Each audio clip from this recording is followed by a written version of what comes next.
Você já parou para imaginar? Eles conseguem aprovar tudo que o presidente quer.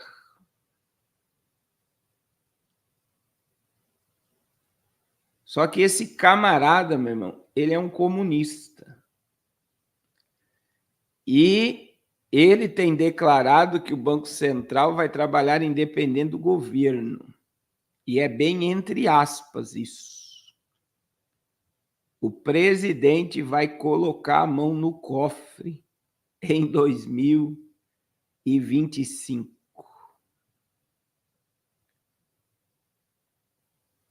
E eu vi, irmãos, algo muito forte, né, antes de falar do currículo do presidente do Banco Central.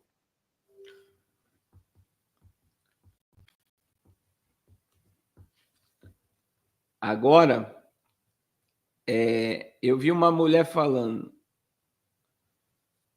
se o governo de esquerda é dos pobres, você acha que esse governo vai querer deixar os pobres ricos?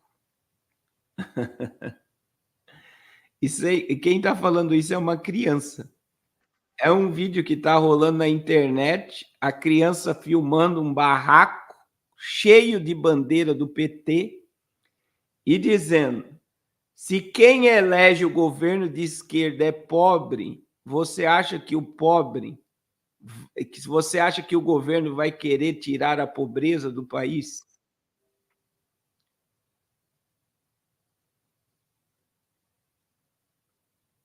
E é uma verdade, é uma criança dizendo isso. Governo de esquerda a fundo e empobrece a população para escravizá-los em assistencialismo e obrigá-los a obedecer tudo que o governo quer, totalmente cega. As pessoas estão hipnotizadas e cegas, meu irmão.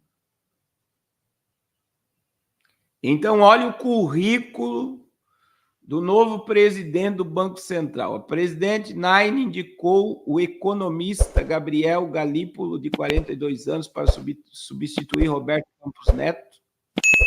Galípolo é diretor da política monetária do Banco Central desde 2023. O nome agora será levado para a sabatização total. E aí, irmãos, quando a gente vê ele trabalhou nas eleições do Naine, na eleição do Naine, ele trabalhou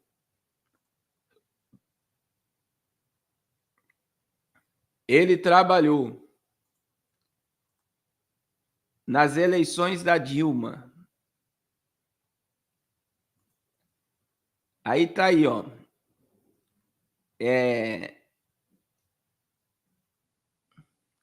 Aos 42 anos, Gabriel Murica Galípolo é formado em Ciências Econômicas e mestre em Economia Política pela Universidade Federal Católica, pela PUC, pós-graduado em Política Econômica pela PUC São Paulo, e seu currículo consta também a fundação em 2009. Galípolo consultoria, da qual foi sócio e diretor total e presidente do Banco Fator. Em 2023, antes de ser indicado ao seu atual cargo de diretor de política monetária do Banco Central, Galípolo era o número 2 do Ministério da Fazenda como secretário executivo do ministro da Fazenda. Professor do MBA de PPS e concessões da Fundação Escola da Sociologia e Política de São Paulo, em parceria com London School, Galípolo também é membro dos Conselhos Superior de Economia e da Infraestrutura, além de ser pesquisador sênior do Centro Brasileiro de Relações Internacionais.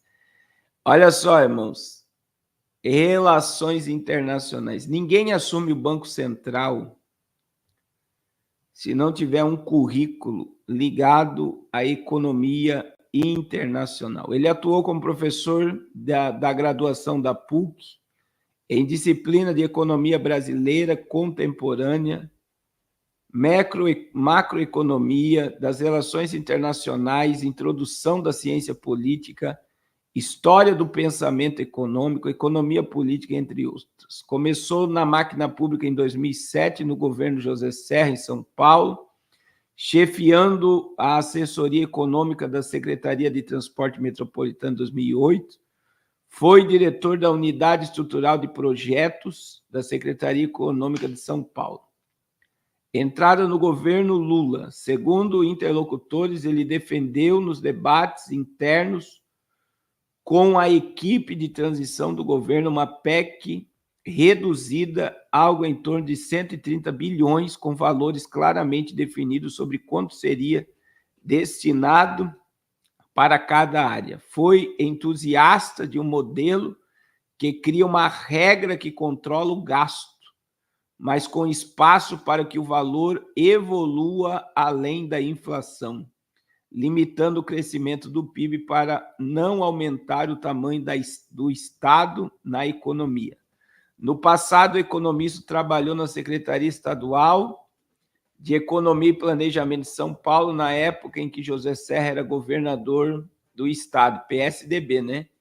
E próximo também de Luiz Gonzaga, um dos economistas mais afinados do PT.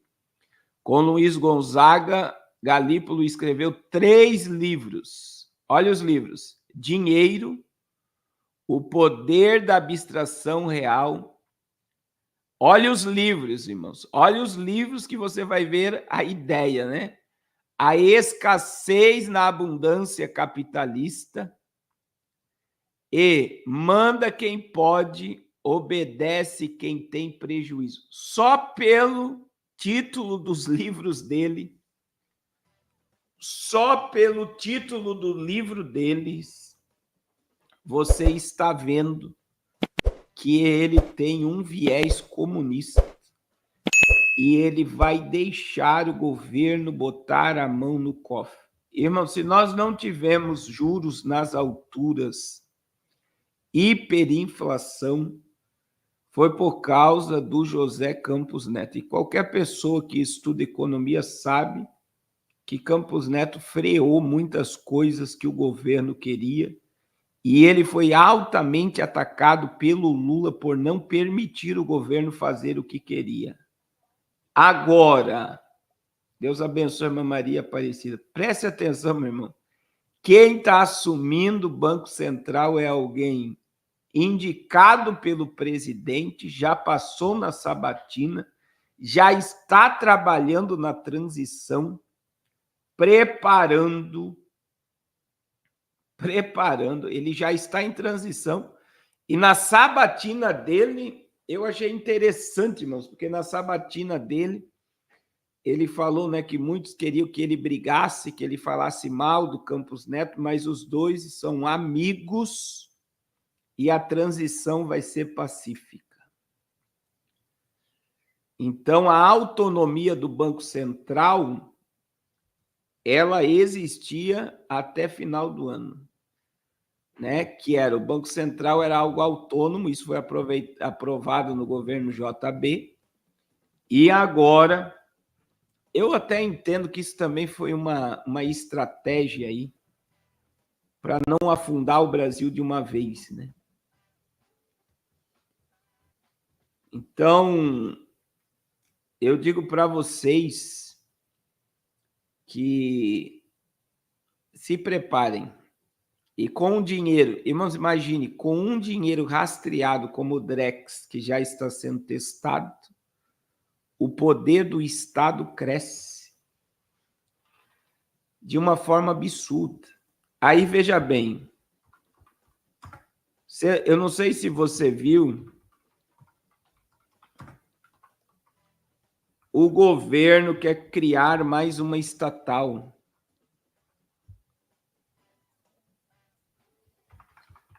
Uma estatal nada a ver.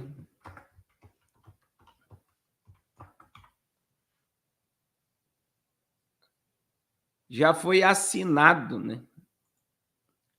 Então, são gastos, irmãos, e eu já vou falar também das aeronaves. Ele não vai comprar aeronave só para ele, tá? Ele vai comprar aeronave para ele e para os ministros queridinhos dele. Então, uma nova estatal é questão... Veja bem, irmão, é o Estado grande, o povo pobre, e você vê o totalitarismo sendo empregado. Isso daqui é máquina de rios de dinheiro que vai para o lixo. Nova estatal. Lula assina projeto da criação da ALADA, do setor aeroespacial. A ALADA será subsidiada da Nave Brasil, a primeira estatal criada no governo Bolsonaro.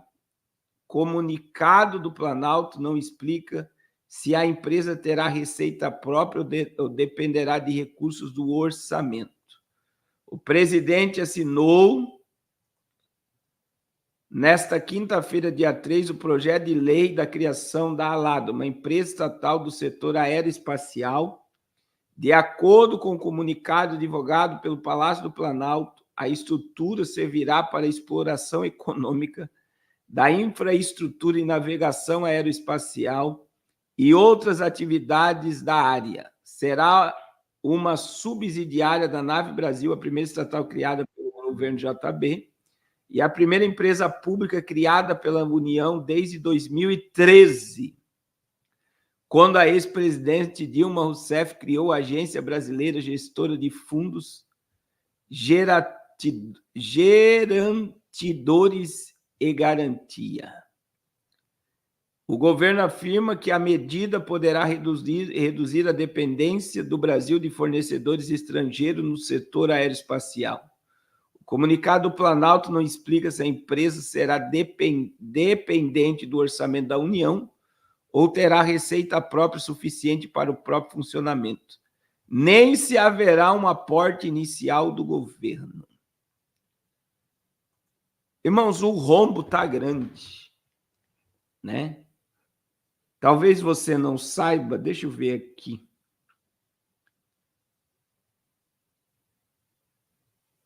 A gente está, né? A gente está, olha só, o déficit primário do país está em 256 bilhões, déficit nominal 1,100 trilhões de reais.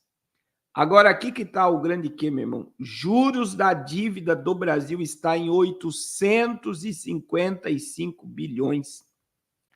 Dívida bruta do país, 78,6% do PIB.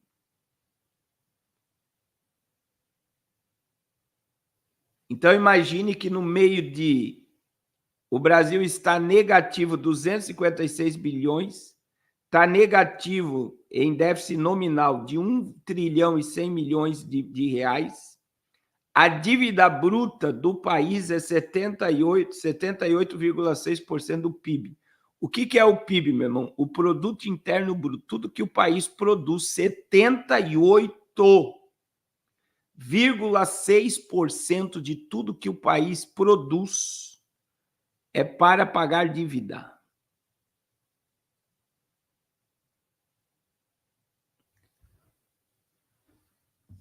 Então,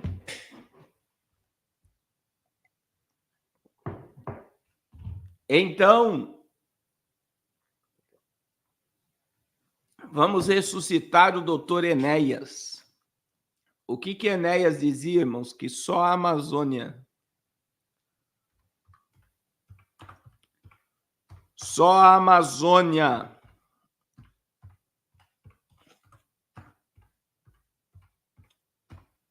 paga a dívida externa do Brasil.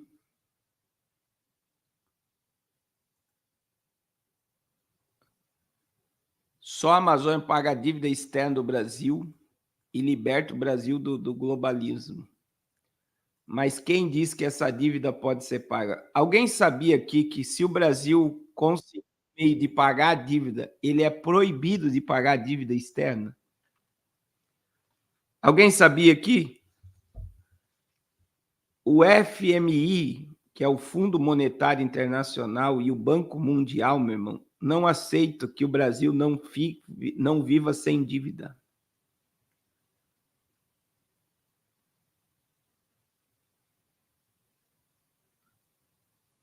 Então, veja bem, se o governo brasileiro dizer, a gente vai pegar o nióbio da Amazônia, que pertence ao território do Brasil, e nós vamos fazer um acordo e vamos quitar a dívida externa, para que o produto interno bruto do país, tudo que nós produzimos, possa ficar o dinheiro no país. Você acha que o Brasil pode fazer isso?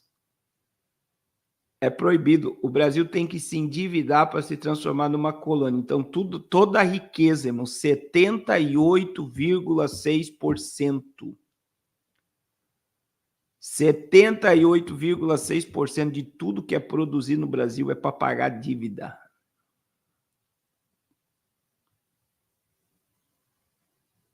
E é proibido pagar essa dívida. Não é para pagar a dívida. É para. E segundo agora, com o novo. É por isso que eu estou dizendo, novo presidente do Banco Central, irmão. Qual é a proposta? Qual é a proposta com o novo presidente do Banco Central?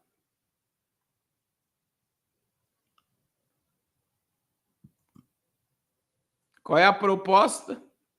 É para endividar mais. É para a China chegar aqui e comprar tudo a preço de banana. Aí veja bem, criação de um novo ministério. E ele falou.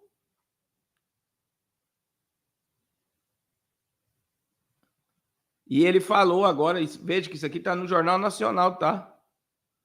Depois do incidente no México, o que eu falei aqui para você? Alguém lembra aqui que eu falei? Ele vai usar esse incidente no México, que teve que ficar sobrevoando lá 4 horas para pousar o avião, por causa de uma turbina que deu problema. Eu falei, ele vai usar isso para comprar um avião novo. Agora, veja bem, irmão, se ele quisesse comprar um avião só para ele, tudo bem. Mas ele vai comprar outros aviões para os seus ministros. Deve ser os ministros da Suprema Corte. Ó. Depois do incidente no México, Lula disse que o governo brasileiro vai comprar aviões novos. Na semana passada, o avião comprado em 2005 apresentou um problema técnico após decolar da cidade do México. O presidente disse na sexta-feira que decidiu comprar novos aviões para a presidência da República depois do incidente. Na semana passada, o Airbus comprado em 2005 apresentou problema técnico. O presidente foi entrevistado pela Rádio Povo CBN de Fortaleza. Nós vamos comprar um avião para o presidente da República, entendendo que a ignorância não pode prevalecer. Um avião para o presidente da República não é um avião para o Lula ou para o Fernando Henrique Cardoso ou para Bolsonaro, ou para quem foi o presidente. Um avião para o presidente da República é um avião para a instituição da presidente da República. Quem quer que seja eleito presidente da República. E nós vamos comprar alguns outros aviões, porque é preciso os ministros viajarem. A gente não governa o Brasil com o ministro ficando caçando lá em Brasília. Quando eu comprei mais barato, o menor mesmo assim.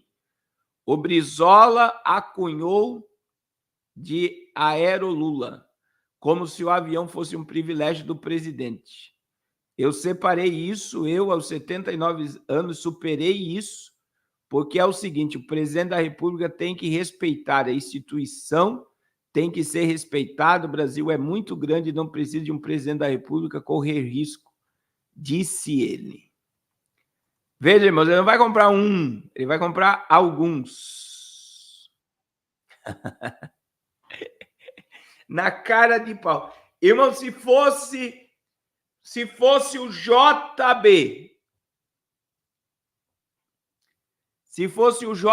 dizendo que ia comprar alguns aviões, o que você acha que a mídia ia dizer?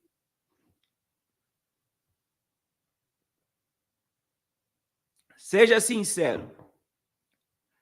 O que você acha que a mídia ia dizer se fosse o JB dizendo assim, eu vou comprar alguns aviões? Meu Deus, ele já estava sepultado nessas horas. Ele já estava totalmente destruído. Mas como a mídia está toda alinhada, e aí você vê a perpetuação do poder, meu irmão. A perpetuação do poder. Ele não está comprando um avião somente para o presidente, ele está comprando avião para os ministros. E falando em ministros, irmãos, está lá a PEC, né? Que quer limitar o poder da Suprema Corte, e já tem ministros que, usando a Suprema Corte, né?